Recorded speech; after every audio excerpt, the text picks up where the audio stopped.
নমস্কার বন্ধুরা, বঙ্গ রেসিপিতে আপনাদের সবাইকে স্বাগত। আজ আমি আপনাদের ডিমের ডালনার রেসিপি বানিয়ে দেখাবো।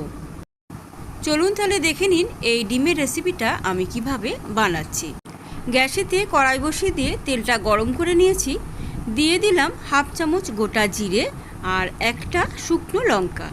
গোটা জিরে আর শুকনো লঙ্কাটাকে একটু ভালো করে ভেজে নিলাম। দিয়ে দিলাম একটা মিডিয়াম সাইজের পেঁয়াজ কুচানো। পেঁয়াজটাকেও ভালো করে ভেজে নেব। পেঁয়াজটাকে আমার এখানে ভালো করে ভাজা হয়ে গেছে।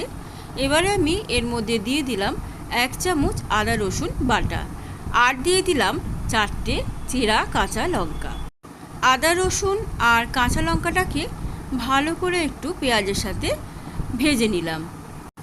আদা আর রসুনের কাঁচা গন্ধটা যাতে না থাকে,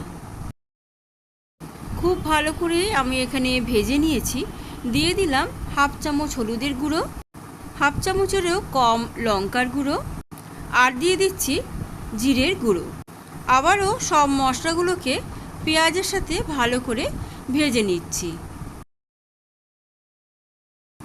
আর দিয়ে দিলাম একটা ছোট সাইজের টমেটো কুচানো। মশলাটার মধ্যে সামান্য একটু জল দিয়ে ভালো করে এবারে কষিয়ে নেব।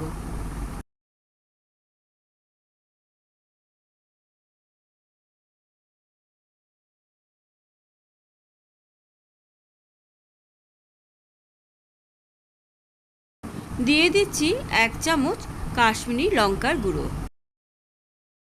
দিয়ে দিচ্ছি স্বাদ অনুযায়ী নুন। মশলাটাকে আবারও ভালো করে একটু নাড়াচাড়া করে নিচ্ছি।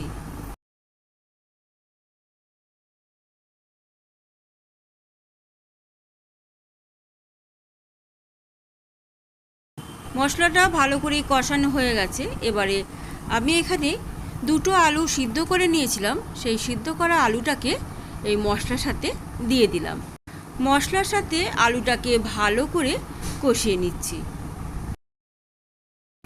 আলুর সাথে মশলাটাকে খুব ভালো করেই কষিয়ে নেওয়া হয়ে গেছে। এবারে আমি এর মধ্যে পরিমাণ মতো জল দিয়ে দেব।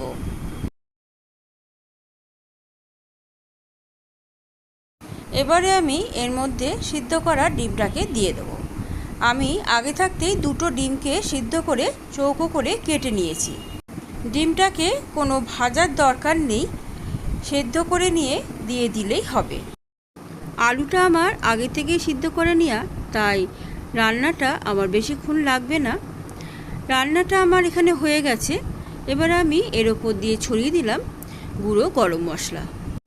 আমার এই ডিমের ডালনার রেসিপিটা যদি আপনাদের ভালো লাগে তাহলে প্লিজ আমার চ্যানেলটাকে লাইক, শেয়ার ও সাবস্ক্রাইব করে দেওয়ার জন্য অনুরোধ রইল।